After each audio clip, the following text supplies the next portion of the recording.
жомарт токаев баргузор гардид. Президенти Қазоқистон дар оғози суҳбат пешвои миллатро бо ҷашни зодрӯзашон самимона табрик гуфта, ба сарвари давлати мо саломатии бардавом ва дар фаъолияти давлатиашон комёбиҳои рӯзафзун орзу намуданд. дар ин зимн таъкид гардид ки ҷониби Қазоқистон ба шахсияти сарвари давлати мо ҳамчун арбоби барҷастаи давлатии миқёси байналмилалӣ ва дӯсти боэътимоде ки дар рушди муносибатҳои Тоҷикистон ва Қазоқистон саҳми таърихӣ гузоштанд, эҳтиром мегузорад.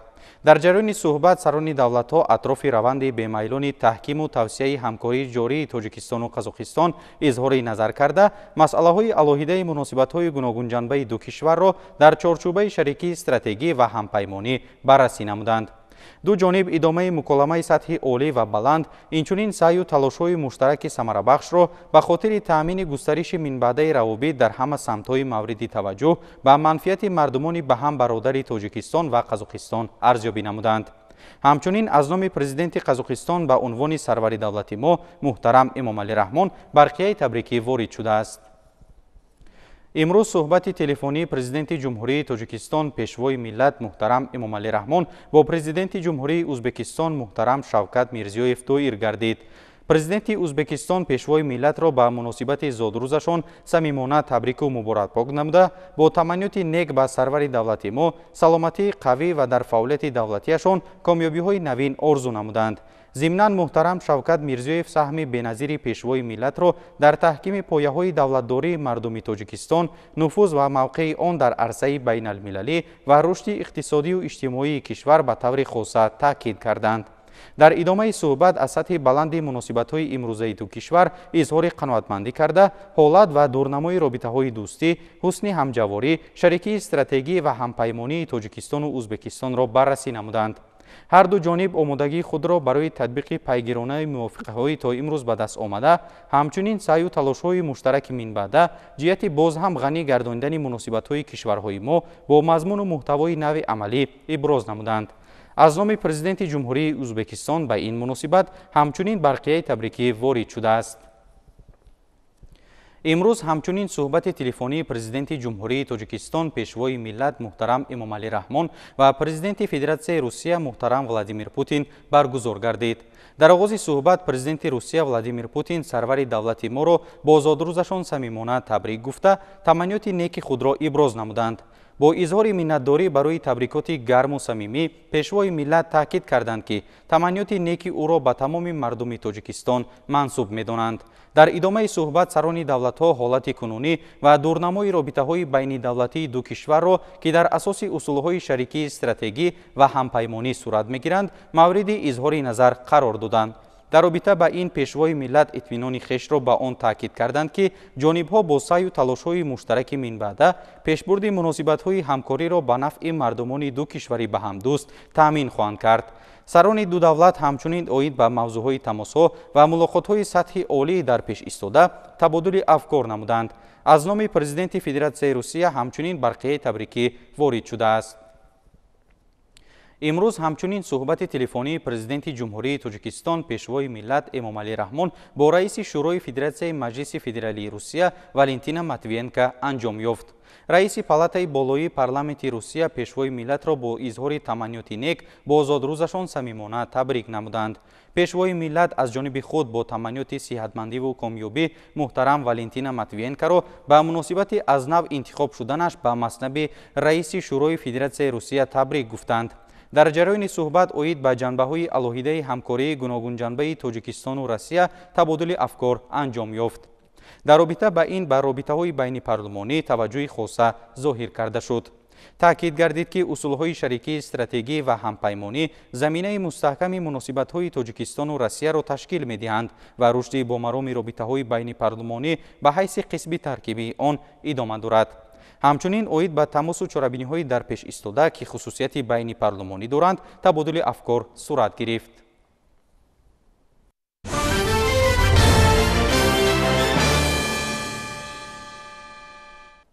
امروز در شهر دوشنبه مراسم رسمی افتتاحی چمپیونات جهان اوید به گشتین جودو بین جوانان برگزار گردید. در رسم گشوده‌شوی این مسابقه با نفوذ بین المللی، رئیس مجلس ملی مجلس عالی جمهوری تاجیکستان رئیس شهر دوشنبه محترم رستم امامعلی همچون مهمان افتخاری شرکت ورزیدند. همکاران ما از جریان گشوده‌شوی چمپیونات گزارش می‌دهند.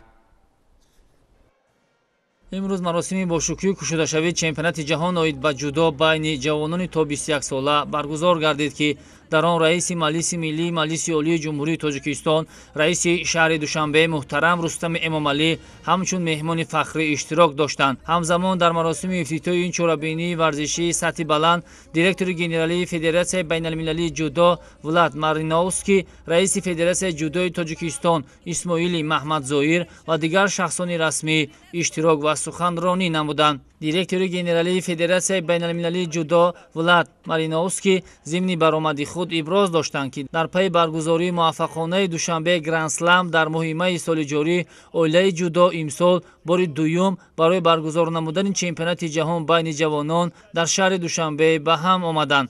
برای اویله جودو شرف بزرگ است که در این شهر زیبای دوشنبه حضور دارند. در این رابطه ما با رئیس شهر دوشنبه محترم رستم امامعلی سپاس و منتداری خود را اظهار می‌داریم. شما با دست آوردن 2 مدال برنجی از جانب سامان محمدبکوف و تیمور رحیموف در المپیادای پاریژ 2024 تاریخ آفریدید. این دستاورد تاجیکستان در بازی‌های المپی دلیل روشن دستگیری و توجه خاصه پرزیدنت تاجیکستان محترم امامعلی رحمان به ورزش میباشد. رشد بی‌سابقه جودوی تاجیک زیر رهبری پرزیدنت فدراسیون جودو اسماعیل محمدزویر مایه افتخار همه تاجیکان است. همزمان این نماینده فدراسیون بین المللی جودو منتداری خود را با اساسگزار صلح و وحدت ملی پیشوای ملت پرزیدنت جمهوری تاجیکستان محترم امامعلی رحمان و مردم شرفمند تاجیک برای مهمان نوازی خوبشان بیان داشتند. همزمان رئیس فدراسیون جودوی تاجیکستان اسماعیل محمدزویر ضمن سخنرانی خود نخست همه جودوکاران جوان و مربیان و مهمانان را به تاجیکستان خیر مقدم گفته تاکید داشتند که رشد نمود جودو در تاجیکستان یکی از افضلیت‌های سیاست اجتماعی حکومت جمهوری تاجیکستان به حساب می‌رود. توجه حکومت جمهوری تاجیکستان به خصوص پیشوای ملت پرزیدنت جمهوری تاجیکستان محترم امامعلی رحمان برای رشد ورزش در کشور زمینه بزرگ را فراهم می‌آورد. تاجیکستان همچون عضو کامل حقوق جامعه جهانی و نهادهای سوهای ورزش در پیشبرد ترغیب و تشویق رشد ورزش و عمومی‌گردانی آنها سهم خود را می‌گذارد. جودو از زمره معروف‌ترین نمودهای ورزش در تاجیکستان بوده با شرافت صاحب استقلالی امروزها ورزشگران کشور امکان پیدا نمودند تا در تمام مسابقه‌های سطح جهانی فعالانه اشتراک نموده معرفگر ملت و دولت شوند. باعث افتخار و سرفرازی هر یک تاجیک و تاجیکستانی است که پایتخت تاجیکستان میزبانی چنین مسابقه‌های سطح بلند را به دوش خود میگیرد. این نشانه اعتماد و باوری مردم جهان نسبت به تاجیکستان میباشد. پس از برآمد رئیس فدراسیون جودوی کشور برنامه فرهنگی فراغتی منظور مهمانان کرده شد که رمز فدراسیون بین المللی جودو وارد میدان گردیده در اطراف آن پرچم کشورهای اشتراکچی و اعضای این تشکیلات با نفوذ ورزشی جمع آمدند. پرچم جمهوری تاجیکستان را 3 تن از چهره درخشان ورزش کشور در رشته جودو دارنده نشان برنجی بازی‌های المپی پکین 2008 پاریژ 2024 و دهها مسابقه‌های دیگر سطح جهانی رسول باقیوف، سامان محمدبکوف و تیمور رحیموف وارد میدان نمودند. باید بگوییم که در چمپیونات جهان بین جوانان منتخب‌های 67 کشور سیاره با شمول نزدیک 600 نفر اشتراک دارند. دوام 5 روز اخیر رقابت‌های انفرادی صورت گرفتند که ورزشگران برای مجموع مدال‌ها مبارزه بردند. همزمان باید بگوییم که در روز اخیر مسابقه رقابت‌ها از روی دستاویز صورت می‌گیرند. همزمان رمز چمپیونات جهانی جودو بین جوانان جانور نادر و زیبا مارکوپولو انتخاب گردیده است که این گواهی آن است تاجیکستان دارای طبیعت زیبا و بی‌اشتها بوده در کوه‌های بر هوای آن چنین جانورهای نادر امور به سر می‌برند. مراسم افتتاحی مسابقه با شو و نمایش لزری به انجام رسید. باید بگوییم که باعث افتخار و سرفرازی است که شهر زیبای دوشنبه میزبان چنین چورابینی‌های ورزشی سطح بین‌المللی می‌گردد و این گواهی آن است که حکومت جمهوری تاجیکستان و ساحه ورزش و تربیت جسمانی таваҷҷӯҳи хоса зоҳир менамояд.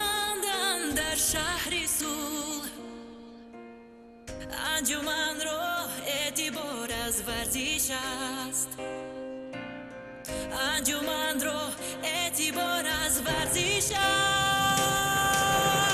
است اتحاد و دوستی پاینده باد زنده باد زنده باد زنده باد.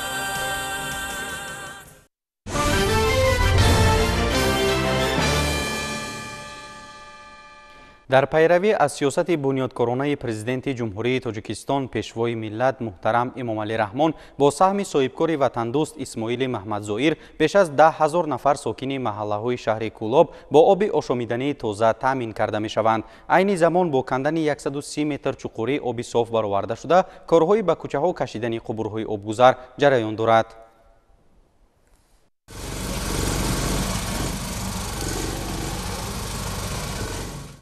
اجرای دستور و سپارش‌های پرزیدنت جمهوری تاجیکستان پیشوای ملت محترم امامعلی رحمان را صاحبکاران با ننگ و ناموس وطن سرمشق فعالیت خویش قرار دادند. در همین دایره و با مقصد برطرف نمودن مشکلی نارسایی آب آشامیدنی در محله‌های صادقوف، خط راه، عمر خیام و دمینزاده شهر کولاب با سهم صاحبکار وطنی اسماعیل محمد زوئیر از چقوری تا 130 متر طریق نسازهای آبکشی آب تازه آشامیدنی برآورده شد. چنین تدبیر خیر الکی در محله‌های دامنکوه شهر کولاب از جمله عمر خیام عملی گردیده جهت با صفت انجام دادن کار در سمت کشانیدن آب نوشاکی به هر یک کوچه تدبیرهای ضروری اندیشیده می شود. کارهای به انجام رسیده برای بهتر گردیدن تامینات آب نوشاکی محله‌های شهر می باشد که در این کار ما کارگران کارخانه آب و کانالیزاسیای شهر کولاب منتداری خود را به صاحبکاران سخاوتمند می رسانیم. حالا کندن چاه‌های عمودی در محله صادقوف و خط راه به آخر رسیده برای تامین نمودن بیش از 1000 عائله با آب نوشاکی، نصب نسازهای پرقوت و بلندصفت آبکشی و دیگر تجهیزات ضروری رفته ایستاده است. بعد انجام همه کارهای ساختمانی، اهالی آب را از دو آبانبار ذخیروی که با رعایت طلبات ساختمانی و سانیتری گیگینی ساخته شده‌اند به یگان مشکلی دسترس می‌نمایند. برای آبانده که نمیجا پرش میکنن ایلش میکنن مثل هم محلوده ساکنه ها و مردم ها بگیرن. مطابق معلومات کارهای ساختمانی در انشاءات مذکور ماه اپریل سال جاری آغاز گردید و برای سری وقت و با صفت انجام دادن آن بیش از 20 نفر متخصص و ساکنان محلی جلب شدند. طبق معلومات حجم عمومی کارهای انجام داده شده در 4 قطعه آبرسانی بیش از 1,200,000 سامانی را تشکیل می نماید. این شب روز در موضع جنگلک شهر کولاب نیز کارهای کندن آب از چقوری 100 متر به انجام رسیده آب تازه آشامیدنی به شبکه یگانه آب تقسیم کنی شهر کولاب پیوست شده است. اولا منتداری به حکومت جمهوری با پیشوای ملت میکنیم که غمخوار خلق است. صاحبکاران آمدن کار و فعالیت کردن، بسیار زحمت‌های زیاد کشیدند.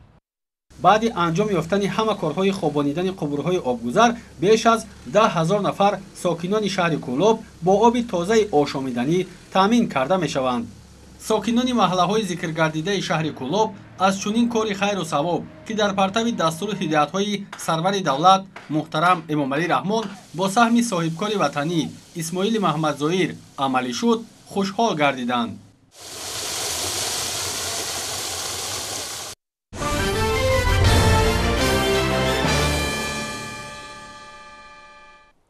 در اساس دستور و سپارش‌های پرزیدنت جمهوری تاجیکستان پیشوای ملت محترم امامعلی رحمان، اگنتی اویاسیای گرجدنی نزد حکومت جمهوری تاجیکستان و جمعیت سهامی کشاده تاجیک ایر پروازهای هوایی را در مسیر دوشنبه خاروغ دوشنبه دوباره فعال نمود. شرح موضوع در گزارش همکاران ما.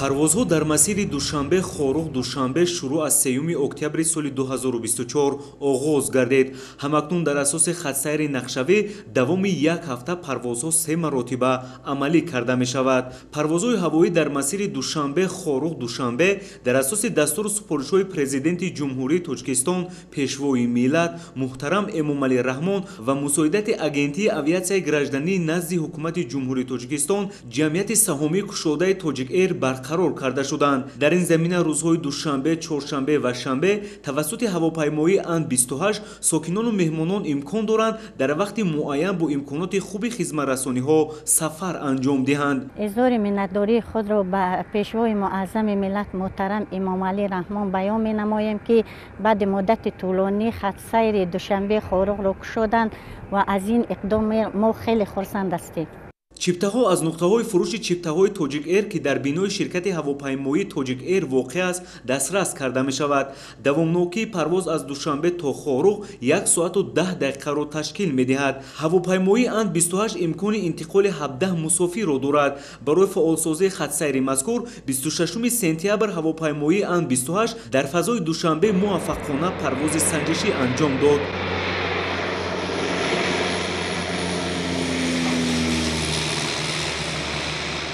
برای ما چنین آدمان کسلمندی که با ماشین تو به بدخشان رسیدن مونده میشویم انا غمخوری کرده استودن من بعد من خط سیر دوام داده شود خیلی خوب میشه. رحمت کلام به پیشروی ملت. خرسند از آن هستیم که خطسیر هوایی دوشنبه خوروغ دوشنبه گشوده شد. این اقدام خیلی خوب است که ما از خوروغ به دوشنبه 1 ساعت و 10 دقیقه میرسیم. ҳоло шаҳрвандон ва сайёҳон ба вилояти мухтори кӯҳистони Бадахшон тавассути роҳи мошингар сафар менамоянд ки 16-17 соат вақтро мегирад. бо барқарор гардидани роҳи ҳавоӣ дар хатсайри Душанбе Хоруғ Душанбе мушкилии мусофироне ки мақсади ба Бадахшон сафар кардан доранд осон гардид. орзуи деринаи мардуми вилояти мухтори кӯҳистони Бадахшон аз ҷумла сокинони шаҳри Хоруғ ҷомаи ҳамал пӯшиданд. ин беҳтарин тӯҳфаи ҷаноби ҳолӣ аст ки ба мардуми сарбаланди шаҳри Хоруғ ва мардуми вилояти мухтори кӯҳистони Бадахшон аст ки хатсайри ҳавоии Душанбе Хоруғ Душанбе аз нав барқарор гардид. баъди солҳои тӯлонӣ ҳавопаймои Тоҷик Эйр Ан-28 ба Бадахшон парвоз кард. ин албатта бо супориши асосгузори сулҳу ваҳдати миллӣ пешвои миллат имомалӣ раҳмон мебошад. аз ин иқдоми неки президент бисёр хурсандем. ҳавопайморо мунтазир будам ва имрӯз ба мақсадам расидам. дар 1 соату 10 дақиқа аллакай ман аз Бадахшон ба Душанбе омадам. бо мақсади иҷрои дастуру супоришҳои президенти ҷумҳурии Тоҷикистон пешвои миллат муҳтарам Эмомалӣ Раҳмон, агентии авиатсияи гражданӣ назди ҳукумати ҷумҳурии Тоҷикистон ва ҷамъияти саҳмии кушодаи Тоҷик Эйр аввалин хатсайри ҳавопаймоии Душанбе Хоруғ Душанберо анҷом дод. охирин парвоз ба вилояти мухтори кӯҳистони Бадахшон шаҳри Хоруғ 9 марти соли 2021 сурат гирифта буд. тайёраи Ан-28 бо ҷалби мутахассисони хориҷӣ пурра навсозӣ шуда тавассути ин мо имкон дорем ки дар як ҳафта 3 маротиба ба сокинону меҳмонон ва сайёҳони дохилию хориҷӣ хизмат расонем. ин иқдом ба мардум сабукӣ меорад ва дар оянда боз нақша дорем ки парвозҳои худро ба шаҳру ноҳияҳои дурдасти ҷумҳурӣ аз он ҷумла ба шаҳри Панҷакент ва ноҳияҳои Рӯшон, Лахш, Ванҷ ба роҳ монем ва парвозҳои байналмилалиро бо андешидани тадбирҳои мушаххас барқарор созем.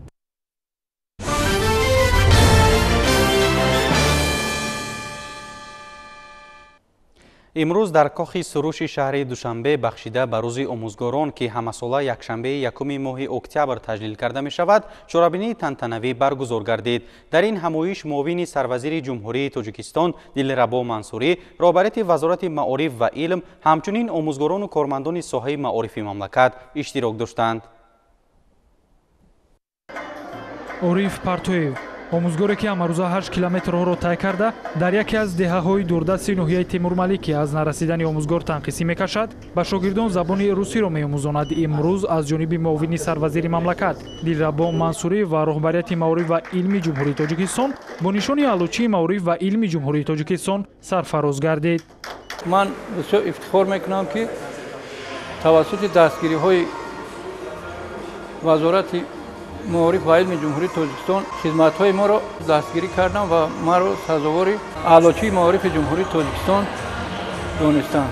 18 нафар омӯзгори собиқадору хизматнишондодаи дигар дар баробари Ориф Партоев дар рӯзи иди касбияшон бо ин нишони пурифтихор сазовор гардиданд. маросими супоридани унвонҳои мазкур пеш аз оғози чорабинии бошукӯҳ бахшида ба рӯзи омӯзгор дар толори алоҳида сурат гирифт. вақте ки ин гуна ҷашнҳо вобаста ба гиромидошту қадрдонии омӯзгорҳо таҷлил мегарданд, он нафароне ки ҷавонон хусусан ҷавонон вақте ки ҳамин фазо ҳамин гиромидоштро мебинанд, шавқу рағбат ба пешаи омӯзгориашон бисёр мешавад.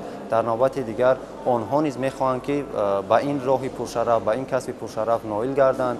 ҳамзамон ҳурмати эҳтиром ва иззату гиромидошти омӯзгорони хеш дар вуҷуди онҳо зиёд мешавад ва бовар дорам ки баъди ин ҳама иқдомҳое ки ҳукумати кишвар пешвои муаззами миллат гирифтанд барои гиромидошту ҳурмати эҳтироми омӯзгор, дар ниҳод ва дар қалби ҷавонон ҳамин рӯҳияро тарбия мекунад ки онҳо низ бояд ки омӯзгорони хешро гиромӣ доранд, заҳмату талошҳои шабонарӯзии онҳоро қадр намоянд.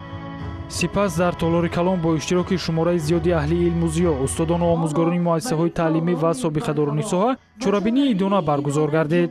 дар оғози чорабинии мазкур муовини сарвазири мамлакат Дилрабо Мансурӣ паёми табрикии пешвои миллат муҳтарам Эмомалӣ Раҳмонро ба ҳозирин расонида, доир ба касби пуршарафи омӯзгорӣ ва мақому манзалати имрӯзаи муаллим дар сиёсати ҳукумати мамлакат ва дар маҷмӯъ ҳаёти имрӯза сухан гуфт ва қайд кард ки омӯзгор нафарест ки ҳамаи мо аз дарсу таълиму тарбияш дар зинаҳои гуногуни ҳаёт баҳравар мегардему роҳи муваффақиятро дар зиндагӣ пайдо месозем. дар идомаи чорабинии ғолибони озмунҳои омӯзгори соли Тоҷикистон 2024, мураббии соли Тоҷикистон 2024, маърифати ҳуқуқи оини худшиносӣ бо диплому ҷом, ифтихорнома ва мукофотҳои пулӣ қадрдонӣ карда шуданд. имрӯзҳо сиёсати хиратмандонаи асосгузори сулҳу ваҳдати миллӣ, пешвои миллат муҳтарам Эмомалӣ Раҳмон нисбат ба мақоми омӯзгор бениҳоят баланд аст ва ҳамеша барои пешрафтани соҳаи илму маориф саҳми арзандаи худро мегузоранд.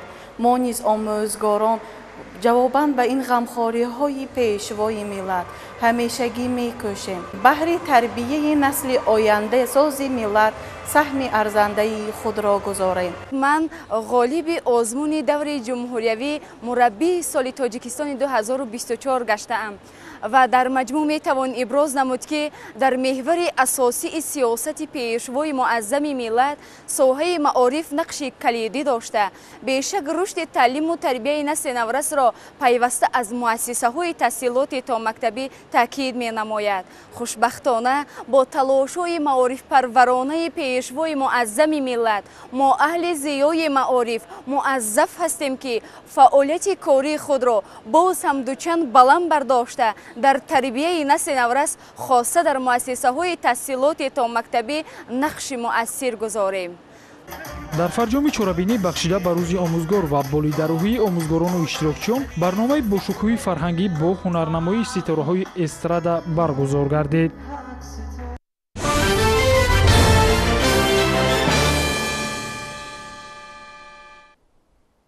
бахшида ба рӯзи забони давлатӣ дар сохтору мақомоти интизомии мамлакат чорабиниҳои гуногун доир гардиданд. аз ҷумла масъулони вазорати корҳои дохилӣ озмуни беҳтарин корманди оперативиро ба рӯзи забони давлатӣ бахшиданд.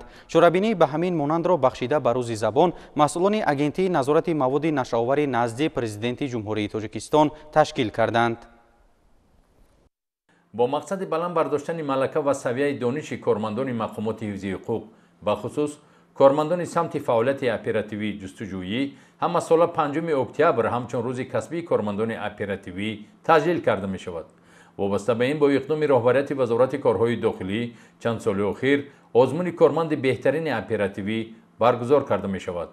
чунин чорабинии маърифатӣ дар пайравӣ аз сиёсати маорифпарваронаи асосгузори сулҳу ваҳдати миллӣ пешвои миллат ҷаноби олии муҳтарам Эмомалӣ Раҳмон амалӣ карда шуда баргузории чунин озмуни маърифатӣ ҳуқуқӣ ба баланд гардидани савияи дониши кормандони оперативӣ ва малакаи касбии онҳо мусоидат мекунад. дар ҳадифи дигар самтҳои фаъолият самти фаъолияти оперативӣ дар сохтори ҳифзи ҳуқуқ нақши муҳим дошта ин шохаи мақомот дар мубориза бар зидди ҳама гуна ҷиноятҳо натиҷаҳои назаррас дорад. бахусус дар замони муосир ки табаддулот و تغییرات و برخوردهای گلوبالی سیاره را به تشویش آورده است، از هر کارمند ساختار حفظ حقوق، خصوصا کارمندان سمت اپراتیوی، دانش و مهارت، زیرکی و عیاری خاصه کسبی را طلب می‌کند. در وزارت کارهای داخلی 5 اکتبر چون سالهای پیش آزمون کارمند بهترین اپراتیوی با شماره زیاد کارمندان، اشتراکیان از وزارت کارهای داخلی، کمیته دولتی امنیت ملی، خدمات گمرک، گواردیای ملی، وزارت عدلیه، اگنتی نظارت دولتی مالیوی و مبارزه با کروپسیا، اگنتی نظارت موادهای نشع‌آور برگزار گردید. پس از صدا دادن سرود ملی جمهوری تاجیکستان، اشتراکیان آزمون در حضور هیئت حکمان از حساب استادان و نامزدهای علم حقوق شناسی، سرداران ریاست‌های دستگاه مرکزی و اکادمی وزارت کارهای داخلی از رفت نظامنامه آزمون شناس شده، سوال محاکمه‌های علمی، نظریوی و عملی صورت گرفت. اشتراکیان این آزمون بخش مهمی مقامات حفظ حقوق با دانش‌های نظریوی، تجربه عملی و ملکه کسبی خود دایر به مهمیت قانون جمهوری تاجیکستان درباره فعالیت اپراتیوی جستجویی، کودکس جنایتی، کودکس مرافعه جنایتی، سندهای معیاری حقوقی، اثر 5 جلده فعالیت اپراتیوی جستجویی که به واسطه همچون دستور سرچشمه علمی فعالیت اپراتیوی جستجویی به حساب می روند، محاکمه‌های علمی نمودند. رفتی آزمون معین کرد که نوابسته از سن جوانی کارمندان اپراتیوی آنها با آزمون خوب آمادگی دیده. از جوابها معلوم بود که از قانون صحوی اپراتیوی، ادبیات و سندهای معیاری حقوقی فعالیت اپراتیوی جستجویی برخوردارند.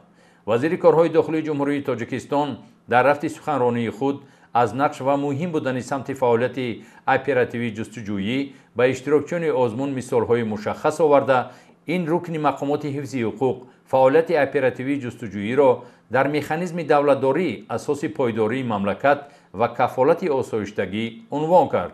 او تاکید کرد که آسایشتگی و صلح کامل دیار به واسطه از دانش و ملکه بلند کسبی کارمندان سمت اپراتیوی وابسته است.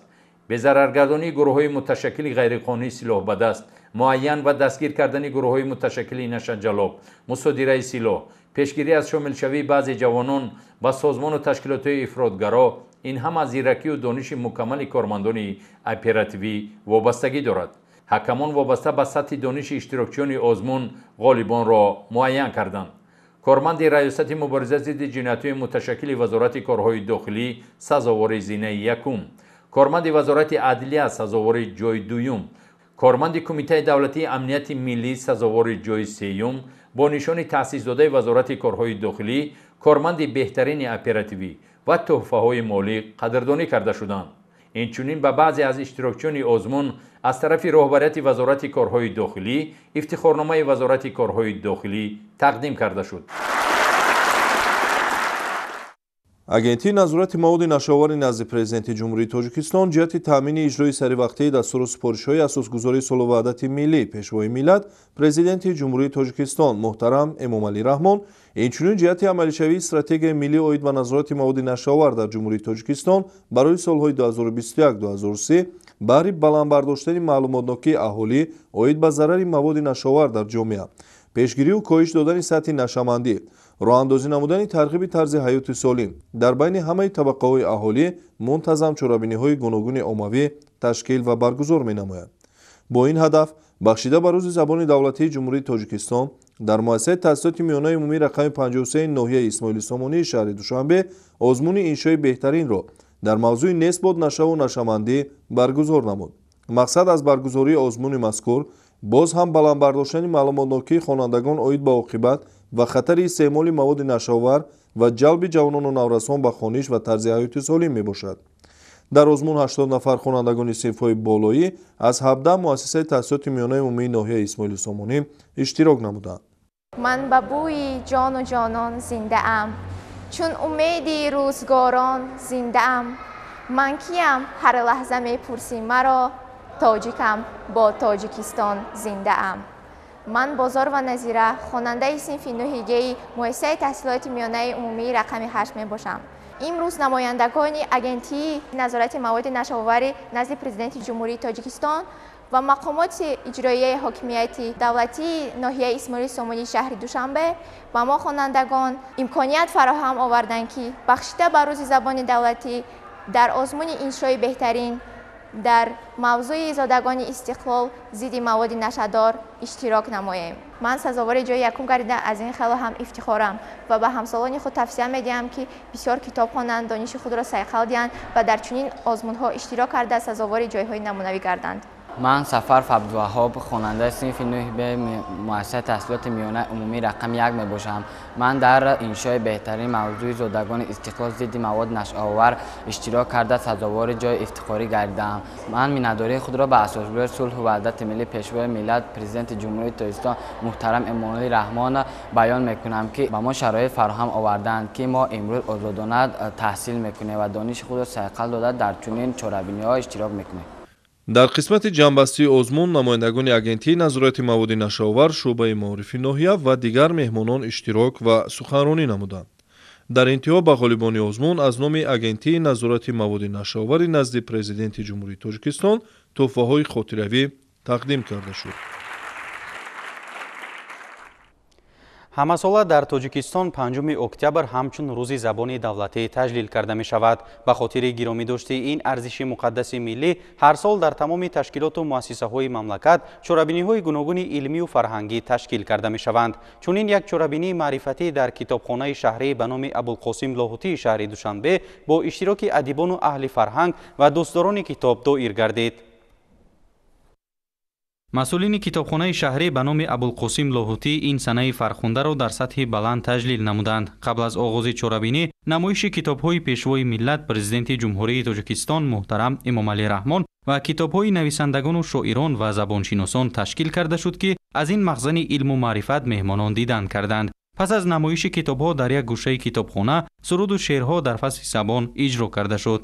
директори китобхонаи лоҳутӣ иброҳим пирназарзода дар конфронси илмӣ ибрози назар карда ҳамаи кормандон, меҳмонон ва аҳли нишастро бо ин санаи таърихӣ таҳният гуфта зикр намуд ки забон неъмати бебаҳои зиндагии аҳли башар мебошад. инсон фақат тавассути забон метавонад эҳсос ва фикру андешаҳои худро иброз намояд. забони миллӣ оинаи пурҷилои таърих, ҷаҳони маънавӣ ва хираду маърифати ҳар як халқу миллат ба шумор меравад. гузашта аз ин дар фарҳангу тамаддуни халқу миллатҳо аз ҷумла мо тоҷикон забони модарӣ зербинои ҳуввияти миллӣ ва омили аслии ҳифзи он мебошад. мардуми тоҷик бояд ҳамеша мадюни забони модарии хеш бошем. агар дар тӯли ин таърихи бисёр гарони ҳазорсола пурҷабру хунин миллати мо зинда мондаву бо сари баланд пирӯз имрӯз баромада бошад, пеш аз ҳама гумон мекунам ин ба шарофати забони модарӣ аст. забони модарии мо ана ҳамун ҷавшане буд ки дар тӯли таърихи бисёр гарон миллати моя ҳифз кард. миллати мо забонаша нигаҳ дошт, забон миллати моя нигаҳ дошт ва дар ин забон тамоми фарҳанг, маърифат, фазилати миллати мо, адабиёт, илм ҳама дар забон маҳфуз монд, суннатҳои воло ва ба ин шарофат миллати мо ҳамеша сари баланд дошт. солҳои 20 асри гузашта забони мо расман номи забони тоҷикиро соҳиб шуд ва яке аз далелҳои ҷиддии ташкил ёфтани давлати миллиамон гардид. ин нуқтаро олимону пайҷрӯишгарон ва шоирону нависандагон дар чорабинии имрӯза тасдиқ карданд. вобаста ба ин рушду инкишоф додани забони модарӣ дар шароити ҳассоси замони муосир ва бархурди шадиди фарҳангову тамаддунҳо зарур дониста шуд. фароҳам овардани шароити мусоид барои таълиму тарбияи наврасону ҷавонон, зиёд намудани бурсияву стипендияҳо, аз ҷумла стипендияи президентии дурахшандагон, ҷудо намудани квотаи президентӣ ва тадбирҳои дигар далели возеҳи таваҷҷӯҳи махсуси ҳукумати мамлакат ба масъалаи таълиму тарбия мебошанд. дар вилояти Суғд рӯзи омӯзгоронро якҷоя бо рӯзи забони давлатӣ таҷлил намуданд. гузориш дар ин хусус. мақому манзилати омӯзгор дар ташаккули фарҳанги ниёгони мо ҳамеша бузург арзёбӣ гардида, ӯро тарбиятгари инсон, чароғи роҳнамо ба сӯи фардои дурахшон, таконбахши рушди ҷомеа ва саҳмгузори рушди нерӯи ақлонӣ номиданд. имрӯз низ ин гуфтаи бузургони илму хират побарҷой буда, ҳамеша аз нақши ӯ мегӯянду ба бузургиаш арҷ мегузоранд. дар кохи суғдиёни маркази вилояти Суғд шаҳри Хуҷанд чорабинии тантанавӣ ба муносибати рӯзи омӯзгорон баргузор гардид. қаблан волейболни спартакиада аз рӯи намудҳои шоҳмот, шашка, тенниси рӯи миз, волейбол, баскетбол ки вобаста ба рӯзи омӯзгорон байни устодону омӯзгорони муассисаҳои таҳсилоти миёна олӣ ва миёнаи махсус ҷараён гирифта буд, муайян гардида онҳо бо тӯҳфаҳои хотиравӣ қадрдонӣ карда шуданд.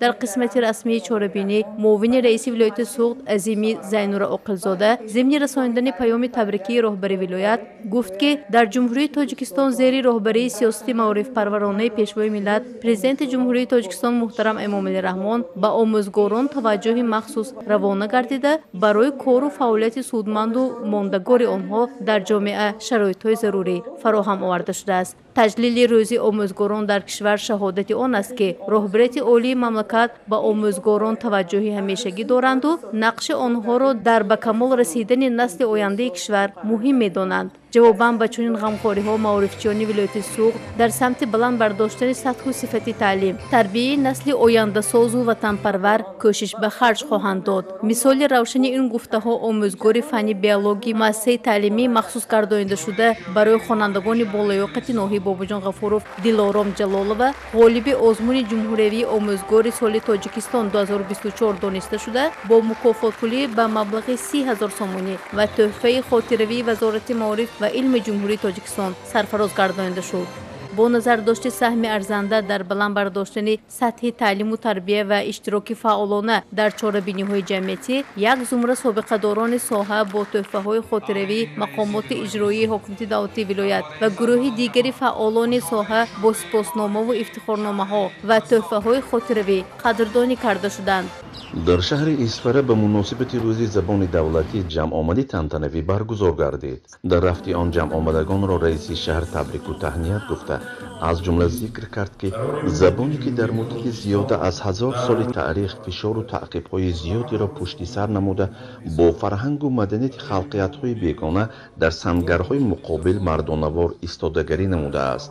забоне ки доираи истеъмоли он дар паҳнои таърих гоҳҳо маҳдуд гардидаву зери теғи хуношоми душманони миллат хатари аз миён рафтанро ба сар дошт, имрӯз ба ҳайси як забони комилу ноб ва дорои меъёрҳои мукаммалу махсусиятҳои худ забони расмии давлатии ҷумҳурии Тоҷикистон маҳсуб мешавад. пешвои миллат Президенти мамлакат муҳтарам Эмомалӣ Раҳмон ҳифзи забони давлатиро дар меҳвари сиёсати давлатӣ қарор дода, вобаста ба беҳ гардонидани вазъи забон дар ҷомеа ва бартараф кардани мушкилиҳои ҷойдоштаи забонӣ як қатор ибтикороти судмандро амалӣ намуданд. пеш аз ҳама қонуни ҷумҳурии Тоҷикистон дар бораи забони давлатии ҷумҳурии Тоҷикистон соли 2009 таҷдиди назар гардид ки онро метавон қонуни комилан нав арзёбӣ намуд. қонуни мазкур вазъи ҳуқуқии забони тоҷикиро муқаррар сохта, рушди онро дар қаламрави ҷумҳурии Тоҷикистон таъмин кард. дар асоси қонуни мазкур ҳамасола таърихи 5 октябр ҳамчун рӯзи забони давлатӣ таҷлил мегардад. ба ин тариқ дар давраи истиқлолияти давлатӣ бо дастгириву ташаббусҳои созандаи пешвои миллат вазъи истеъмол ва нуфузи забони тоҷикӣ ҳамчун забони меъёрӣ ва давлатии ҷумҳурии Тоҷикистон боло рафт. дар анҷоми чорабинӣ барномаи фарҳангии саршори васфу ситоиши забон, ватан ва ҳаёти осудаву ором пешкашӣ ҳозирин гардонида шуд. дар қасри ҷавонони ба номи Лоиқ Шералии шаҳри Хуҷанд ҳайати профессорону устодон ва омӯзгорони донишгоҳи давлатии Хуҷанд ба номи Академияи Бобоҷон Ғафуров аз рӯзи омӯзгорон мутантан таҷлил намуданд. дар чорабинии роҳбарияти донишгоҳ сардорони раёсату шӯъбаҳо ва садорати факултаву кафедраҳо иштирок намуданд. иттилоъ дода шуд ки феълан дар донишгоҳ 904 нафар омӯзгор аз ҷумла 49 нафар доктори илм профессор, 435 нафар номзади илм дотсент, 420 нафар муаллими калон ва муаллим дарс медиҳанд ки 53.5% теъдоди умумии омӯзгоронро устодони соҳибунвон ташкил медиҳанд. инчунин қайд гардид ки заҳмату меҳнати устодони донишгоҳ дар сатҳи шоиста ҳамеша арҷ гузошта мешавад. давоми соли 2024 5 нафар устодон бо медали хизмати шоиста, 4 нафар бо ҷоизаҳои вилоятӣ ба номи Бобоҷон Ғафуров Камоли Хуҷандӣ ва 6 нафар бо ифтихорномаҳои раиси вилояти Суғд ва шаҳри Хуҷанд қадр шуданд.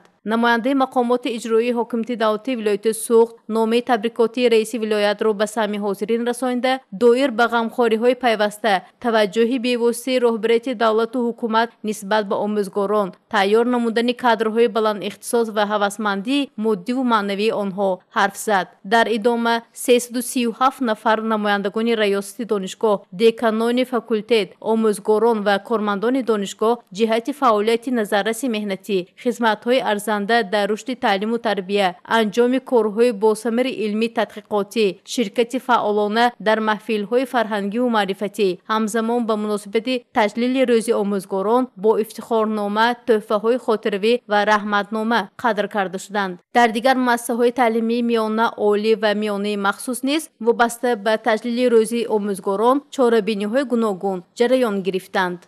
Дар вилояти суғд чорабиниҳо бахшида ба рӯзи забони давлатӣ ҷараён доранд. Чунин як чорабинии аҳли маорифи шаҳри Хуҷанд таҳти унвони забони тоҷикӣ рукни муҳими давлатдории миллӣ дар муассисаи таҳсилоти миёнаи умумии рақами 16 шаҳри Хуҷанд сурат гирифт. Мудири шӯъбаи маорифи шаҳр зимни баромад қайд намуд, ки маҳз истиқлоли давлатӣ барои дурахши дигарборӣ яке аз муқаддасоти миллии мо забони тоҷикӣ ва рушду такомули он заминаи мусоид ва имкониятҳои фаровон муҳайё намуд. Забони тоҷикӣ дар навбати худ ба сафи рукни муҳими давлатдории миллӣ ваҳдату сарҷамъии миллати моро дар саросари кишвар таъмин сохт. Забон дар ҳама давру замонҳо барои муаррифии миллат рукни муҳим ва муқаддас ба шумор рафта, поку беолоиш нигоҳ доштани он вазифаи ҳар як соҳибзабон ва шахси ватандӯст мебошад. таъкид шуд, ки забони тоҷикӣ ҳамчун омили муҳими пойдории миллат ва давлатдории миллӣ аз ҷониби давлат ҳимоя ва нигаҳдорӣ шуда, дар марҳилаи нави муносибатҳои иҷтимоӣ дар мақоми забони давлатӣ дар таҳкими давлату давлатдории миллӣ ва таъмини рушди босуботи иқтисодиву иҷтимоӣ ва фарҳангӣ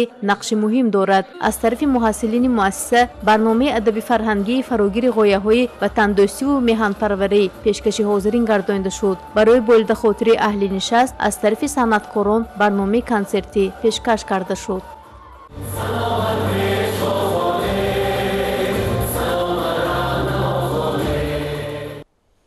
идомаи мавзӯъ. дар шаҳру ноҳия ва ташкилоту муассисаҳои вилояти Хатлон низ ба муносибати рӯзи забони давлатӣ ва рӯзи омӯзгор, ки ҳамасола якшанбаи аввали моҳи октябр таҷлил карда мешавад, чорабиниҳои гуногун доир гардиданд. дар ин ҳамоишҳо аҳамияту муҳимияти рушду инкишофи забони давлатӣ дар замони муосир, инчунин эҳтирому арҷгузорӣ ба заҳматҳои бебадали омӯзгор дар таълим ва тарбияи наслҳои оянда ба таври махсус таъкид карда шуд. дар театри мусиқии масакавӣ ба номи Ато Муҳаммадҷонови шаҳри Бохтар, муовини раиси вилояти Хатлон, сардори раёсати маорифи вилоят, мудирони шӯъбаҳои маорифи шаҳру навоҳии вилоят, ҳайати омӯзгорону собиқадорон аз ҳунарҳои дастии толибилмони муассисаҳои таълимиву томактабии вилоят, мукофотҳои хонандагон, маводҳои методӣ ва аёниятҳои гуногун дида намуда, барои иштирок дар озмунҳои сатҳи ҷумҳуриявӣ ва сазовори ҷойҳои намунавӣ гаштан ба маорифчиён баҳои баланд доданд. дар оғози чорабинӣ муовини раиси вилоят ба сухан баромада, аз дастовардҳои соҳаи маориф ёдовар шуда, ҳамагонро бо рӯзи омӯзгорон ва рӯзи забони давлатӣ табрик намуда, изҳор доштанд, ки ояндаи дурахшони кишвар аз фаъолияти омӯзгор сарчашма мегирад ва рисолати аслии омӯзгор ин таълиму тарбия додани насли наврас мебошад. забони тоҷикӣ имрӯз дар кишвар ҳамчун забони давлатӣ ва расмӣ қабул гардида, дар ҳама соҳаҳои иҷтимоию иқтисодӣ ва фарҳангӣ софу беғубор истифода мешавад, ки ин бозгӯи гиромидошти забони тоҷикӣ мебошад. дар идомаи чорабинӣ нотиқон бо навбат ба сухан баромада, тамоми омӯзгоронро ба рӯзи забони давлатӣ ва рӯзи омӯзгорон табрик намуда, дар кору пайкорашон бурдбориҳо ва дастовардҳои беназиро таманно намуданд. бояд қайд намуд, ки касби омӯзгорӣ серталаб буда, аз омӯзгор масъулият ва моҳорати воло талаб мекунад. аз ин аст, ки омӯзгор низ тавонистааст бо вазнинтарин бори масъулият сари худро ба баландии само бирасонад, бо мақсади арҷ гузоштан ба хидматҳои шоистаи омӯзгорон ва кормандони соҳаи маориф ба омӯзгороне, ки барои рушди соҳаи маориф саҳм гузоштанд, ифтихорномаву сипоснома ва нишони сарисинагии аълочии маорифи ҷумҳурии Тоҷикистон тақдим карда шуд. дар қисмати ҷанббастии чорабинӣ аз ҷониби аҳли фарҳанги вилоят, суруду таронаҳо дар манзалати омӯзгор, забони давлатӣ, ватану ватандорӣ, сулҳу субот ва амнияту осоиштагӣ пешкаши ҳозирин гардид. дар шаҳри Кӯло бо шукргузорӣ аз истиқлолияти давлатӣ ва сулҳу суботи сартосарии кишвар рӯзи забони давлатиро дар боғи фарҳангӣ фароғатӣ ба номи Мирсаид Али Аҳмадонӣ истиқбол гирифтанд. Кормандони корхонаву ташкилот муассисаҳои таълимӣ ва фарҳангӣ намоишгоҳи дастовардҳои хешро ташкил намуда дар васфи забони тоҷикӣ шеърҳо қироат мекарданд. раҳбарияти шаҳр ва меҳмонон аз даромадгоҳ намоишгоҳро то маркази боғ тамошо карда иштирокчиёнро бо ин санаи фархунда табрик гуфтанд. дар маҷлиси тантанавӣ ба ин муносибат нахуст раиси шаҳри Кӯло Бахтиёр Назарзода ҳозирон ва кулли сокинони шаҳрро таҳният гуфта бо ёдоварӣ аз суханронии пешвои миллат муҳтарам Эмомалӣ Раҳмон иброз дошт ки забон неъмати бебаҳои зиндагии аҳли башар мебошад. инсон фақат тавассути забон метавонад эҳсос ва фикру андешаҳои худро иброз намояд. забони миллӣ оинаи пурҷилои таърих, ҷаҳони маънавӣ ва хираду маърифати ҳар як халқу миллат ба шумор меравад. дигар баромадкунандагон аз ҷумла барандаи ҷоизаи ба номи Абуабдулло Рӯдакӣ Ҳақназар Ғоиб низ оид ба забони тоҷикӣ, таърих ва мавқеи он дар ҷамъият сухан гуфта аз эҷодиёти хеш барои ҳозирон шеърҳо дар васфи забони тоҷикӣ қироат карданд.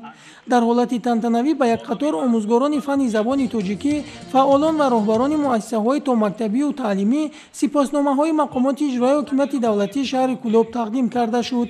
барномаи мукаммали фарҳангӣ бо пешниҳоди суруду рақсҳо идомабахши чорабинӣ гардид. омӯзгорону донишҷӯёни муассисаи давлатии таълимии коллеҷи тиббии шаҳри Кӯло ба номи Раҳмонзода Раҳматулло Азиз аз рӯзи забони давлатӣ таҷлил карданд.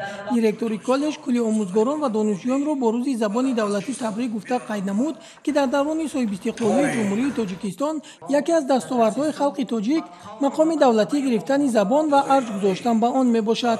маҳз мақоми давлатӣ гирифтани забони тоҷикӣ дар баланд гардидани қадру манзалати он мусоидат намуд. хушбахтона давоми 33 соли соҳибистиқлолии ҷумҳурии Тоҷикистон аксарияти адабиёти соҳаи тандурустӣ ба забони тоҷикӣ тарҷума гардиданд, ки дар осон шудани раванди таълим дар муассисаҳои касбӣ ва олии кишвар заминаи мусоид гузошт. дигар баромадкунандагон низ оид ба таърихи забони тоҷикӣ, асарҳои гаронбаҳои бо ин забон нашршуда, корҳои пажӯҳишии олимони дунё дар бораи забони тоҷикӣ ҳарф заданд. дар маҳфили бошукӯҳ шоир Али Муҳаммад Муродӣ иштирок намуда аз эҷодиёти хеш шеърҳоро бо забони нови тоҷикӣ қироат кард. дар ҳолати тантанавӣ ба якқатор омӯзгорон ва донишҷӯён, ки дар озмуну чорабиниҳои сатҳи ҷумҳуриявӣ сазовори ҷойҳои намоён гардиданд, сипоснома ва тӯҳфаҳои раҳбарияти муассиса супорида шуд. донишҷӯёни муассисаи мазкур дар васфи забони тоҷикӣ шеърҳо қироат карданд. бахшида ба ин санаи фархунда, маҳфили ширу шакар аз ҷониби шоир Али Муҳаммад Муродӣ ва ҳунармандони филармонияи халқӣ ба номи Одина Ҳошими Ноҳияи Ҳамадонӣ идомабахши чорабинӣ гардид. ҳамин гуна чорабинӣ бо иштироки омӯзгорону курсантони муассисаи давлатии таълимии коллеҷи милитсияи ҷумҳурии Тоҷикистон бо қароргоҳ дар шаҳри Кӯло баргузор гардид. дар ҳамоиш оид ба забони давлатӣ, фасоҳату назокати он ва нақши забони давлатӣ дар пешбурди соҳаҳои гуногуни хоҷагии халқ сухан гуфтанд. рӯзи забони давлатии ҷумҳурии Тоҷикистон дар ноҳияи восеъ бо баргузории рӯзи омӯзгорон ва фестивали либоси миллӣ осори тамаддуни ҷаҳонӣ дар сатҳи баланд таҷлил карда шуд. чорабиниҳо бахшида ба ин ҷашнвораҳо аз раҳпаймоии занону бонувон гулдухтарон шурӯъ гардид. дар раҳпаймоӣ зиёда аз 3000 нафар бонувон бо либосҳои гуногуни миллӣ иштирок варзиданд. либосҳои миллӣ рангашон аз намудҳои гуногун сурх, сафед, сабз, чакану адрасу атлас, читу шоҳӣ, алоча, заргаронӣ, гулбаст аз ҷониби тарраҳони маҳаллӣ бо маҳорати баланди чеварӣ таҳризӣ ёфта духта шуда фарҳанги баланди либосҳои миллиро бонувон таҷассум карданд. қисмати расмии чорабиниҳои идона дар боғи истироҳатӣ фароғати маркази ноҳия бо иштироки ҷонишини раиси вилояти Хатлон доир гардид. дар оғоз раиси ноҳияи восеъ ба муносибати рӯзи забони давлатии ҷумҳурии Тоҷикистон ва рӯзи омӯзгорон сокинони ноҳияро табрик намуда қайд намуданд, ки забони модарии мо, забони ширину шево ва шоиронаи тоҷикӣ, ки донишу маърифати дар тӯли ҳазорсолаҳо андӯхтаи мардумро дар худ нигоҳ доштааст, гӯётарин далели ҳастӣ ва мақоми ҳаётбахши он дар сарнавишти таърихии миллати мо ба ҳисоб меравад. забони тоҷикӣ дар шумули қадимтарин забонҳои Хуросону Мовароннар меросбари забонҳои бостони ориёист. имрӯз аҳли олам моро бо номи тоҷикон, давлатамонро бо номи Тоҷикистон ва забонамонро бо номи забони тоҷикӣ мешиносанду эътироф менамоянд. дар маърузаи ҷонишини раиси вилояти Хатлон бахшида ба рӯзи забони давлатии ҷумҳурии Тоҷикистон аз таърихи забони давлатӣ, хизмати пешвои миллат президенти ҷумҳурии Тоҷикистон муҳтарам Эмомалӣ Раҳмон дар самти қабули қонуни ҷумҳурии Тоҷикистон дар бораи забони давлатии ҷумҳурии Тоҷикистон ваъзи ҳуқуқ حقوقی و دایره استفاده زبان یادآور گردیدند. در قسمت مکافات سپاری ها بخشیده به روز زبان دولتی جمهوری تاجیکستان و روز آموزگاران و یک چند نفر آموزگاران و نفران کسب و کار گوناگون از نام مقامات اجرایی حاکمیت دولتی ناحیه سپاسنامه ها تقدیم کرده شدند. چاره‌بینی ها با برنامه های رنگین کنسرتی جنبش کرده شدند. تجلیل намудани рӯзи забони давлатӣ ва ҳам рӯзи байналмилалии омӯзгорон таи чанд соли охир ба ҳукми анъана даромада, дар ин росто дар ҳар як шаҳру ноҳияҳои мамлакат бо ифтихору сарфарозӣ аз ин идҳои бошукӯҳ истиқбол мегиранд. Дар ин росто дар ноҳияи баландкӯҳи Шамсин Шоҳини вилояти Хатлон низ бо иштироки роҳбарияти мақомоти иҷроияи ҳокимияти давлатӣ, омӯзгорону собиқадорон ва кормандони касбу кори гуногун аз ин ҷашнҳо бо ифтихору сарфарозӣ истиқбол гирифтанд. Нахуст раиси ноҳия Гулзода Зафар Шамсуддин зимни баромади худ иброз дошт ки миллати тоҷик бо фарҳанг ва тамаддуни чанд ҳазор солаи хеш ифтихор дорад ва ин ҳама арзишҳои фарҳангӣ то замони мо маҳз тавассути забон ба ёдгор монда ва ба воситаи забон шинохта шудааст. Зимни баромадҳо таъкид карда шуд ки имрӯз давлати соҳибистиқлоли Тоҷикистонро бештари давлатҳои ҷаҳон расман мешиносанд, зеро пешвои миллат муҳтарам Эмомалӣ Раҳмон дар тамоми тадбирҳои расмии ҷаҳонӣ бо забони гуворои тоҷикӣ ҳарф мезананд. Инчунин маъно дорад ки ҷаҳон забони давлатии моро низ якҷо бо давлатдориямон ба расмият шинохтааст. Дар ин росто ҷашни касбии омӯзгорон ки ҳар сол дар айёми фасли зарини тирамоҳ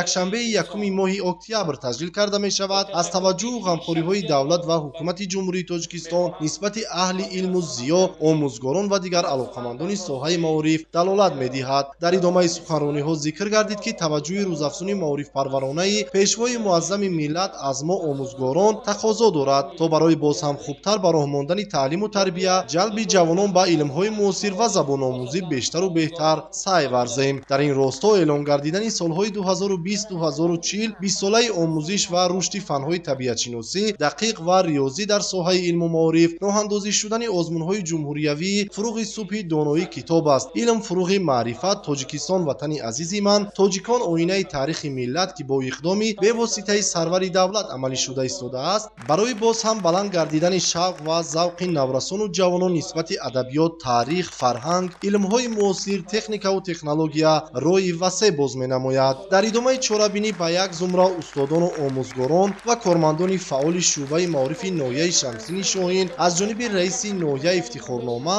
ва тӯҳфаҳои пуливу молии мақомоти иҷроияи ҳокимияти давлатии ноҳияи Шамсини Шоҳин тақдим карда шуд. ҳамзамон ба омӯзгороне ки шогирдонашон дар даври ноҳиявии озмунҳои болозикр мақомҳои ифтихориро соҳиб гардиданд, бо ифтихорномаҳои мақомоти маҳаллӣ қадршиносӣ карда шуданд. Дар вазъияти тантанавӣ ба як зумра омӯзгорон ва директорони муассисаҳои таҳсилоти миёнаи умумии ноҳия ки соли қабли шогирдонашон дар озмуну олимпиадаҳо ширкат намуда сазовори ҷойҳои намоён гаштанд, аз ҷониби вазорати маориф ва илми ҷумҳурии Тоҷикистон бо нишони сарисинагии аълочии маорифи ҷумҳурии Тоҷикистон сарфароз гардонида шуданд. иттилоъ дода шуд ки дар ин рӯз ҳамзамон ба 10 нафар собиқадорони соҳаи маориф ки дар солҳои гуногун дар вазифаҳои пурмасъул ва таълиму тарбияи фарзандон машғул буданд, аёдат карда шуда ба онҳо низ сипоснома ва тӯҳфаҳои хотиравӣ дастрас карда шуд. Дар вазъияти тантанавӣ аз ҷониби масъулини мақомоти иҷроияи ҳокимияти давлатии ноҳия ва шӯъбаи маориф ба ғолибону ҷоизадорони давраҳои ноҳиявӣ ва вилоятӣ озмунҳои ҷумҳуриявии фуруғи субҳи доноӣ китоб аст. Илм фуруғи маърифат. Тоҷикистон ватани азизи ман, тоҷикон оинаи таърихи миллат ва дигар озмунҳое ки бо иқдоми бевоситаи сарвари давлат амалӣ шуда истодааст, бо ифтихорнома ва тӯҳфаҳои пуливу молӣ қадршиносӣ карда шуданд. чорабинии рӯзи забон ва таҷлили рӯзи омӯзгорро дар ноҳияи баландкӯҳи Шамсини Шоҳин барномаи фарҳангиву ҳунарии муассилини макотиби миёна, шӯъбаи фарҳанги ноҳия ва ҳунармандони ҷумҳурӣ шукӯҳу шаҳомати хоса бахшида, бо шодиву сурур ва дар фазои ободу озоди кишвар аз идҳои болозикр истиқбол гирифтанд.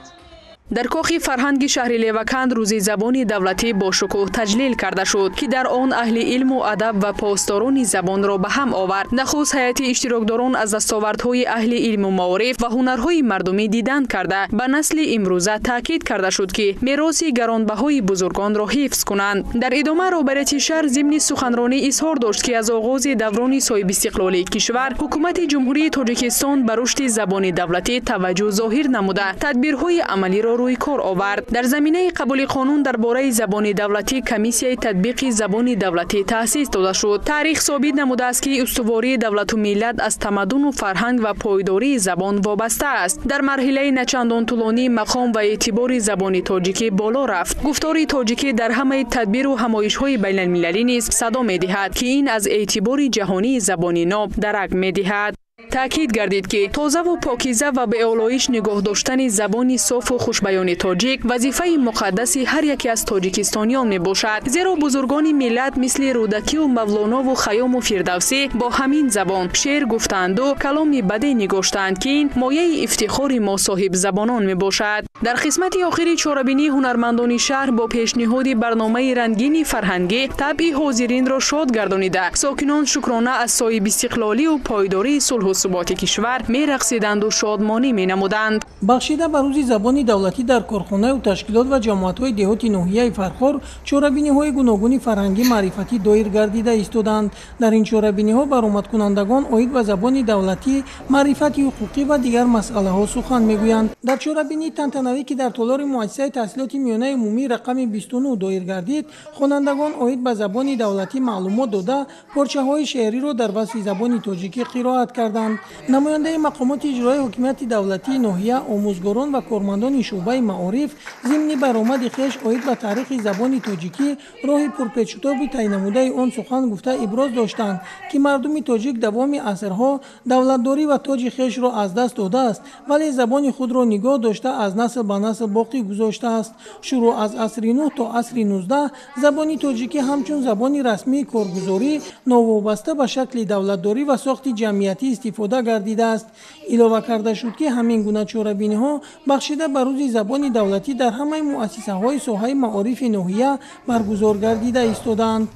در ادامه چاره‌بینی به یک قطار آموزگاران برای بلند برداشتن سطح دانش خوانندگان، آموزش زبان تاجیکی و دیگر زبان‌ها در روحیه و تندرستی تربیت نمودن نسل نورس سپاسنامه‌های مقامات اجرایی حکومت دولتی ناحیه فرخار و شعبه معارف سپاریده شد.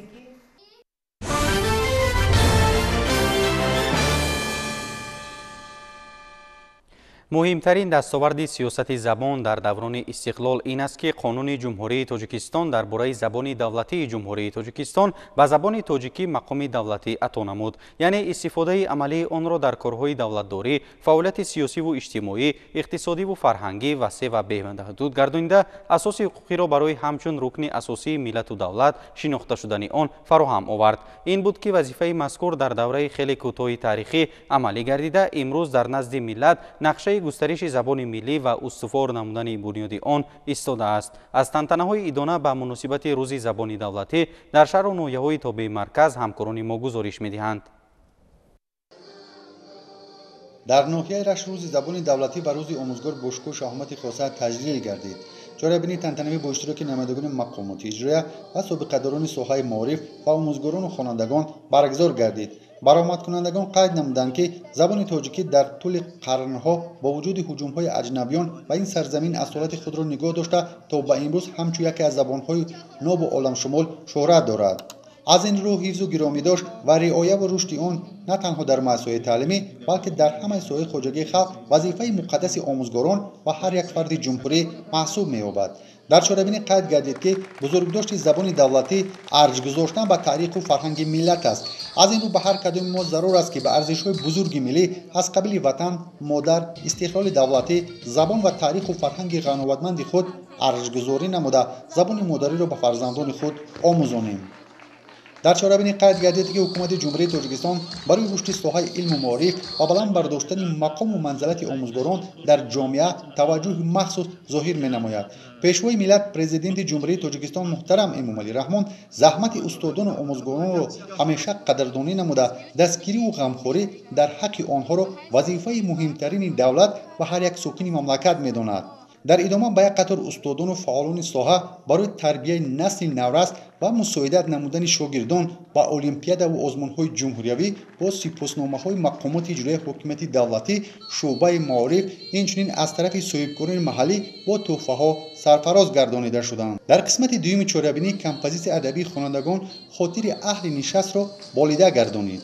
таҷлили рӯзи забони давлатӣ дар ноҳияи шаҳринав бо садо додани суруди миллӣ оғоз гардид ки дар он масъулини мақомоти иҷроияи ҳокимияти давлатӣ, намояндагони ташкилоту идораҳо ва муҳассилини муассисаҳои таълимӣ иштирок намуданд. зимни чорабинии тантанавӣ баромадкунандагон қайд карданд ки забони тоҷикӣ дар қатори дигар забонҳои машҳури рӯи олам бо баромадҳои асосгузори сулҳу ваҳдати миллӣ, пешвои миллат, президенти ҷумҳурии Тоҷикистон муҳтарам Эмомалӣ Раҳмон дар созмону ташкилотҳои бонуфузтарини ҷаҳонӣ аз ҷумла Созмони милали муттаҳид соҳиби мақому манзалати хоса ва эҳтироми бевосита ба фарҳангу тамаддуни халқи тоҷик аз ҷониби ҷомеаи башарӣ гардидааст. дар ҳамин замина тӯли солҳои соҳибистиқлолӣ асноди қонунгузорӣ ва дигар санадҳои меъёрию ҳуқуқӣ бо забони тоҷикӣ таҳия мегарданд ва рӯзномаю маҷаллаҳо, китобҳои дарсию илмӣ, оммавию бадеӣ бо забони давлатӣ ба нашр мерасанд ки боиси ифтихору сарфарозист. нақши бузургони миллат дар пойдорӣ ва ғанигардонидани забони тоҷикӣ басо арзишманду пурифтихор аст, зеро ниёгони мо дар тӯли таърих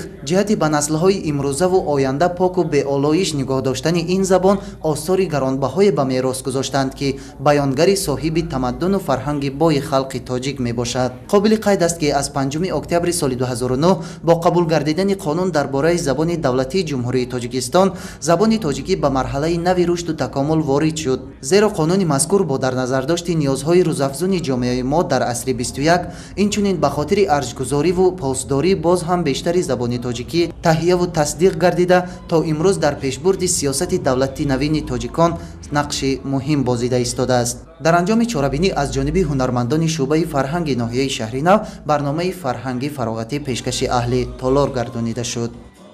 ба ифтихори рӯзи забони давлатии ҷумҳурии Тоҷикистон дар кохи дӯстии шаҳри Турсунзода бо иштироки намояндагони мақомоти иҷроияи ҳокимияти давлатӣ, фаъолон, аҳли зиё ва ҷавонони фаъол чорабинии тантанавӣ баргузор гардид. нахуст роҳбарияти шаҳр иштирокчиён ва кулли сокинони шаҳрро ба муносибати ин санаи фархонда муборакбод намуда иброз доштанд ки агар ниёгони соҳибхиради мо дар тӯли асрҳо забони тоҷикиро ҳамчун забони ҳикмат, шеъру адаб ва андарзи ахлоқ ба ҷаҳониён шинос карда бошанд, дар даврони истиқлоли давлатӣ бошад, президенти ҷумҳурии Тоҷикистон, пешвои миллат муҳтарам Эмомалӣ Раҳмон бо забони шевои модарӣ аз минбарҳои бонуфузи байналмилалӣ суханронӣ карда, масъалаҳои муҳими ҷаҳонӣ аз қабили сулҳу амният, дӯстиву бародарии оламиён ва масоили экологиро мавриди баррасӣ ва таҳлил қарор доданд. дар идома ба собиқадорони соҳаи маориф ва омӯзгорон нишони аълочии маориф ва ифтихорномаҳо тақдим гардида, инчунин ба ғолибони озмуну мусобиқаҳои ҷумҳуриявию байналмилалӣ ифтихорнома ва мукофотпулӣ супорида шуд. дар қисмати фарҳангии чорабинӣ аз ҷониби ҳунармандони шӯъбаи фарҳанги назди мақомоти иҷроияи ҳокимияти давлатии шаҳри Турсунзода суруду таронаҳои ватанхоҳӣ пешкаши аҳли Толор гардид. забони тоҷикӣ яке аз забонҳои қадимтарини дунё ба ҳисоб рафта, таърихи он ба 2000 солаи пеш аз милод рост меояд. насли ҷавон бояд огоҳ бошанд ки ниёгонамон сарфи назар аз номеҳрубониҳои таърих то чӣ ҳад дар ҳифзи ватан ва муқаддасоти миллӣ, махсусан забони модарии хеш кӯшиш ба харҷ дода барои мо забони тавоноро якҷо бо чунин осори арзишманди адабӣ ва таърихӣ ба мерос гузоштаанд. чунин иброз гардид дар ҳамоише ки бахшида ба рӯзи забони давлатӣ дар прокуратураи шаҳри Ҳисор доир шуд. имрӯз ин забонро чун забони бузурги тамаддуни башарӣ мешиносанд ва дар арсаи ҷаҳонӣ онро эътироф мекунанд. забон мафҳуми зинда ва ҳамвора дар ҳаракат аст ва ҳамқадам бо рушду пешрафти ҷомеа тағйиру такомул ва инкишоф меёбад, гуфта шуд дар ҳамоиш. ба иштирокчиён доир барои таъин намудаи забони тоҷикӣ дар давраҳои ҳассос ва озмоишҳои пайдарпайи таърихии он маълумот дода шуд. ҳамчунин оид ба тарзи дурусти навишт, номгузорӣ, риояи қоидаҳои имло, дарки маънӣ дар истифодаи калима, услуби эҷод, беғалат тартиб додани маълумотномаю навиштаҷот аз ҷониби мутахассисони соҳаи забоншиносӣ маърузаҳо пешниҳод шуданд.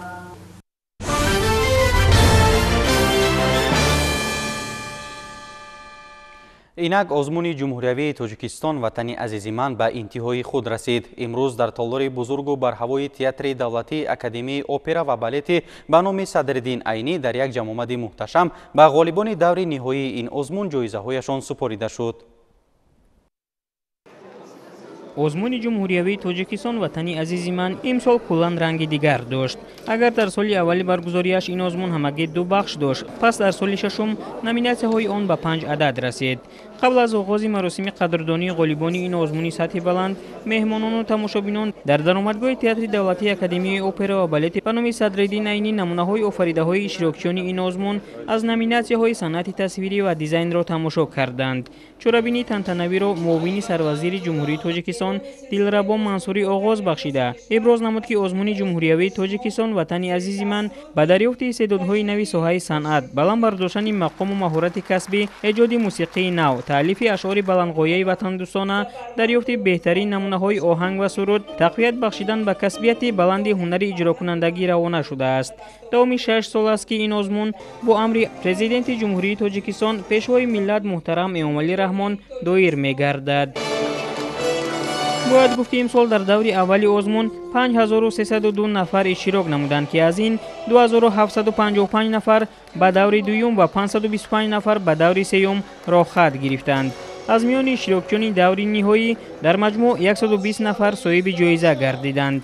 ба ҳамин тартиб ғолибони ҷои якум 35000 сомонӣ, ҷои дуюм 25000 сомонӣ ва ҷои сеюм бо 15000 сомонӣ ва ҷому диплом сарфароз гардонида шуданд. хеле шод аз он ҳастам, ки сазовори ҷои аввал гаштам. миннатдории худро ба асосгузори сулҳу ваҳдати миллӣ, пешвои муаззами миллат, президенти ҷумҳурии тоҷикистон муҳтарам Эмомалӣ Раҳмон мерасонам, ки барои мо ҷавонон чунин озмунҳои ҷумҳуриявиро, ки хеле бошукӯҳ ва дар сатҳи олӣ мегузарад, ташкил намуда мо ҷавононро вогузор месозад, ки ба қуллаҳои баланд бирасем. ва ман дар оянда мехоҳам, ки ҳунару маҳорати худро сайқал дода, боз дар ҳамин ҷода асарҳои тоза офарам. бояд гуфт, ки ин озмун воқеан ҳам истеъдодҳои навро кашф мекунад. дар соли равон ҳастанд нафароне, ки бори аввал дар ин озмун ширкат меварзанд, вале ба мақомҳои ифтихорӣ сазовор гардиданд. Первый раз я участвую в этом конкурсе, и для меня очень стало интересно то, что я заняла первое место на 3-м туре, потому что на 1-2 туре я занимала 2 места.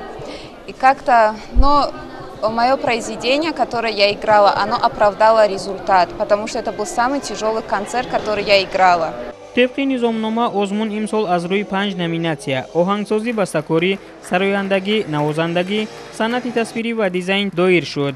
имсол иштирокчиёни номинатсияи сарояндагӣ, навозандагӣ, санъати тасвирӣ ва дизайн ба 2 гурӯҳи синнисолӣ аз 12 то 17 сола ва аз 18 то 35 сола ҷудо шуданд. ман дар озмуни тоҷикистон ватани азизи ман дар номинатсияи дизайн дар жанри ороиши дохили бино иштирок намуда, дар даври аввалу дуюми озмуни тоҷикистон ватани азизи ман сазовори ҷои аввал гашт. дар даври ҷумҳуриявӣ ман макети хона, нақша ва эскизҳои худамро пешниҳод намудам, ки ба ҳайати якамон писанд шуд ва онҳо маро ба лоиқи ҷои сеюм донистанд. соли аввал аст, ки ман дар ин озмун иштирок намуда истодам ва сазовори ҷои аввал гардидам. асари пешниҳод намудаи ман ин амсила дар мавзӯи маркази истироҳатӣ барои сайёҳон пешниҳод гардида буд, ки бо ин асар ман сазовори ҷои аввал гардидам. дар ин маросим ҳамчунин омӯзгороне, ки шогирдонашон ғолиб омаданд, ҳар кадоме бо 10 000 сомонӣ мукофотпулӣ қадрдонӣ шуданд. ҳамчунин тибқи низомномаи озмун омӯзгороне, ки шогирдони онҳо дар даври сеюми озмун сазовори ҷойҳои якум мегарданд, бо нишони фахрии аълочи фарҳанги ҷумҳурии тоҷикистон сарфароз гардонида мешаванд. бори аввал дар озмуни тоҷикистон ватани азизи ман дар 5 номинатсия шоҳҷоиза супорида шуд. ғолибони шоҳҷоиза бо ҷом, диплом ва мукофотпулӣ дар ҳаҷми 50 000 сомонӣ мушарраф гардонида шуданд. озмун давоми 6 сол аст, ки бо мақсади дарёфти истеъдодҳои нави соҳаи санъат, рушди минбаъдаи малакаву маҳорати касбии онҳо, баланд бардоштани мақому маҳорати касбӣ, тақвият бахшидан ба касбияти баланди ҳунари иҷрокунандагӣ ва эҷоди асарҳои нави мусиқӣ, дарёфти беҳтарин намунаҳои оҳанг ва сурудҳои тараннумгарӣ, дастовардҳои замони истиқлолияти давлатӣ, саҳми президенти ҷумҳурии тоҷикистон дар бунёди давлатдории навини тоҷикон ва тарғибу ташвиқи анъанаҳои арзишманди миллию мероси пурғановати ниёгон баргузор мешавад.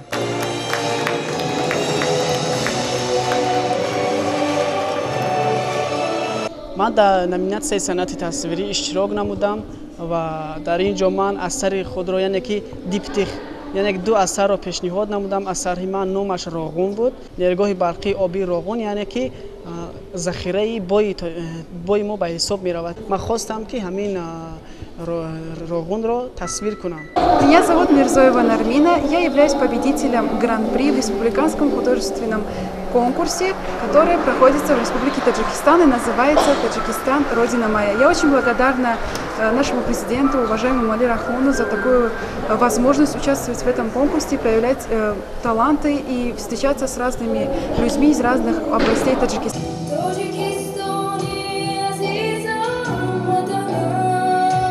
озмун ҳамчунин ба тарғиби санъати асил боз ҳам ғанитар гардонидани фазои маънавии ҷомеаи муосир ва таҳкими унсури дунявии фарҳанги миллии тоҷик равона гардидааст. ёдовар бояд шуд ки маблағи умумӣ барои пардохти маблағи мукофоти ҷоизаҳои озмуни ҷумҳуриявии Тоҷикистон ватани азизи ман 3 миллиону 785 ҳазор сомониро ташкил дод.